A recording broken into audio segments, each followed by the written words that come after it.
Hey everybody, it's Matty here with Altcoin Buzz with you on this Sunday, and I hope you're having a terrific weekend.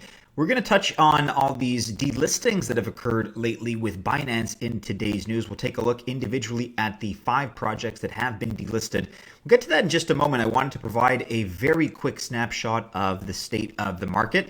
What can I say? Things are, there's nothing really remarkable to observe one way or the other. Things are kind of flat. We're sitting at just above 121 billion in terms of total crypto market evaluation. And things are, for the most part, trading sideways here with the slight, and it's just a slight minor exception, but with the exception of Ethereum that is up over the last hour, the last 24 hours, and the last 7 days, up nearly 6%. So there are some reasons that may be fueling that moderate price rise.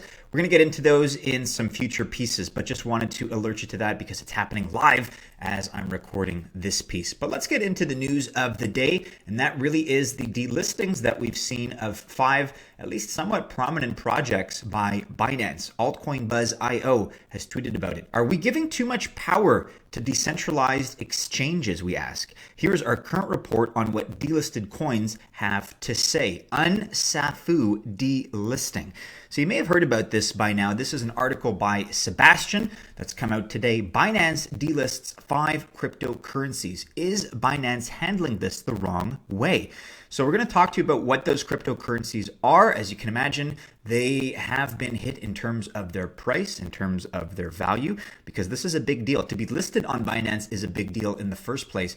To be delisted also means you're going to take a major hit. There are repercussions to this kind of action. And so we asked the question, did Binance go about this delisting in the right way?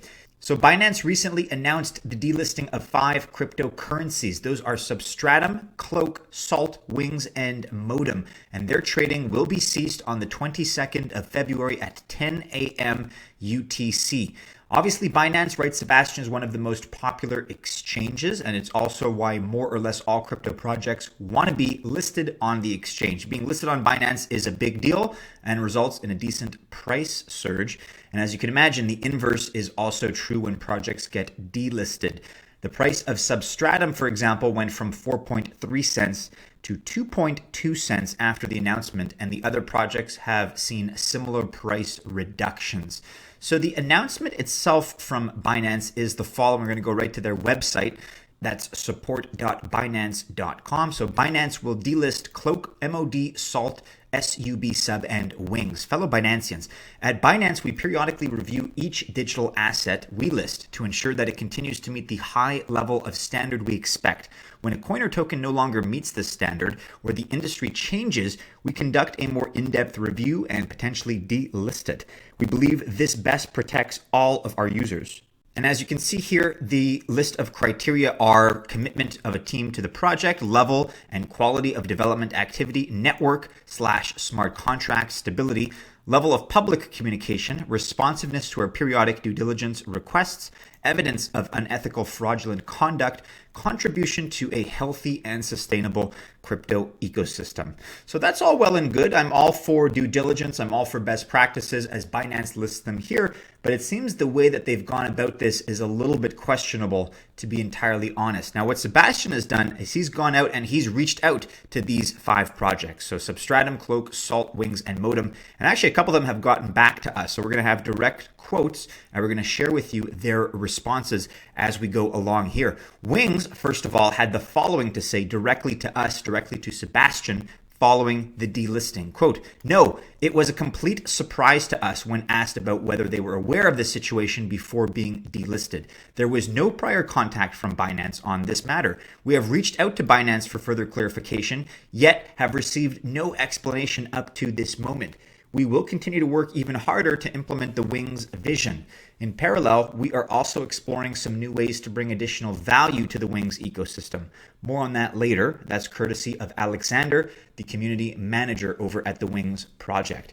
Cloak had the following to say in response to Sebastian. We were not aware of the delisting and have not been informed about it too.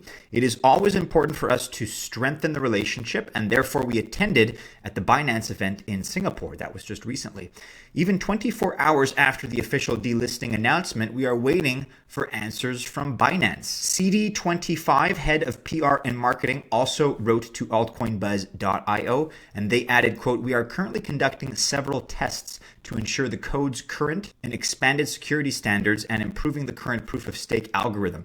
The development team has reported a first successful to the new Bitcoin code base. The design of the wallet will be renewed in addition to new features. All this will be released with the new Cloakcoin Enigma wallet release. The development of the dev fund is still in progress. Altcoin Buzz was in touch with Modem as well. However, they did not get back to us. They did, however, write this in their Telegram group, quote, update regarding Binance's delisting of MOD. Binance announced this morning that by February 22nd, 2019, MOD will no longer be listed on their exchange. We were given no prior notice about this decision and have not received a satisfactory reasoning from Binance yet. We will update the community as early as possible next week. The potential delisting from Binance does not affect the listings on other exchanges. Substratum had the following to say. They tweeted about it specifically on the 15th of February. So Substratum became aware of our Binance delisting on February 15th. We have reached out to Binance for explanation. As soon as we have more information, we will make it available. Development of Substratum continues, and we are moving forward with monetization, security, and usability. And finally, Salt, they had the following to say on a blog post yesterday. Quote, Binance's announcement and action came as a surprise to Salt as we did not receive any information requests or opportunity to refute the inferences in Binance's announcement. Salt adamantly objects to Binance's announcements, which provide the basis for which it delists tokens, but does not make any specific allegation against the list of companies, thus creating false negative implications. Binance has not requested any information from Salt to enable Binance to make a decision relating to its now publicly listed criteria and acted irresponsibly in insinuating that any of the criteria is true of Salt. So the question has to be asked, and Sebastian does ask the question, is Binance handling this the wrong way?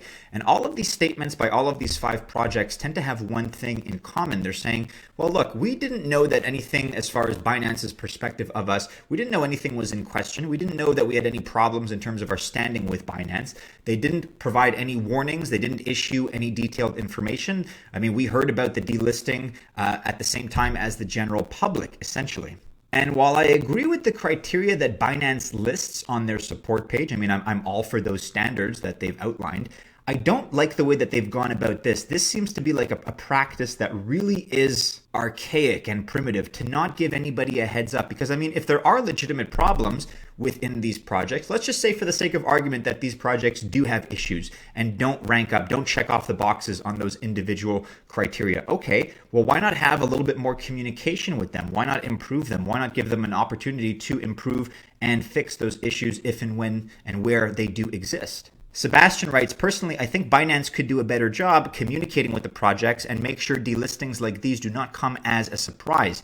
I'm sure Binance didn't mean to harm anyone. However, they must have been aware of the effect such delistings will have for cryptocurrencies. Not letting them prepare for such drastic changes does not seem fair. So we ask, what do you guys think? Let us know in the comments below. Leave Sebastian an article comment here.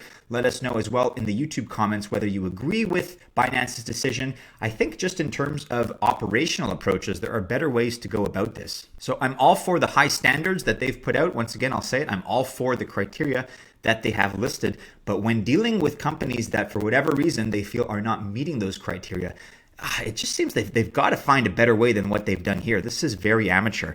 There are a couple of reasons, again, to play devil's advocate now and look at the flip side of the argument. There are a couple of reasons with a little bit of shady practices why Salt and perhaps Substratum may have been delisted from Binance. But again, we don't know if these are the reasons because no justification was provided by the Binance team. You can read about some of what happened with Substratum that is a little bit sketchy, as well as what Salt got into with the SEC as provided by Sebastian with these details here. However, again, still, it doesn't really tie directly, at least as far as we know, into Binance's decisions because no direct justification or explicit reasoning was provided. So let us know what you think about that, members of the Altcoin Buzz Army. We just wanted to provide something as far as information-wise on these 5 projects. Again, Modem, Salt, Substratum, Wings, and Cloak. Hopefully you weren't affected, but in the event that you were, we wanted to make sure you were across this knowledge. Let us know what you think, as always, in the comments below about this issue. And with that, guys, there's a lot of news, so do be sure you're keeping up with it on all of the regular social media channels that Altcoin Buzz is on. You know the website, altcoinbuzz.io. If you like this video, make sure you like, subscribe, and share with your friends. Check out our last couple of videos right here if you have not already. I wish you only the very best of luck if you choose to invest, but everybody have a wonderful Sunday, a great tail end to your weekend, and we hope, as always, to see you again soon in our next video. Take care.